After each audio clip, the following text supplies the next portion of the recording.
ভাবে লেখালেখি হচ্ছে আমি দেখছি, ভালো লাগে। জানেন তো, সমালোচনা খুব জরুরি। সমালোচনা করলে মানুষের কাজের মান বাড়ে। তো সেদিক থেকে আমার ভালোই লাগছে জিনিসগুলো।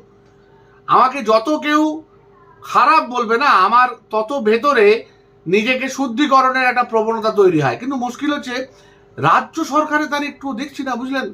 রাজ্য সরকার আমার থেকে এতটাই আলাদা, এতটাই উচ্চ মার্গীয় একটা সরকার যে তিনি হঠাৎ করে সেখানে বন্যা তখনও হয়নি, ডিবিসি তখনও জল ছাড়েনি, সেই দিন যখন আমাদের জুনিয়র ডাক্তার আমাদের ভাইদের সাথে তার নিজের বাড়িতে কথাবার্তা হলো, যেটার পর উনি বেরিয়ে সবকিছু মেনে নিলেন, সেই রাতে উনি বলে দিলেন যে প্রচন্ড বন্যা আসতে চলেছে, ডিবিসি জল ছাড়তে চলেছে। এর থেকে দুটো জিনিস বোঝা যায় যে ওই সময় উনি জানতেন ডিবিসি জল ছাড়বে।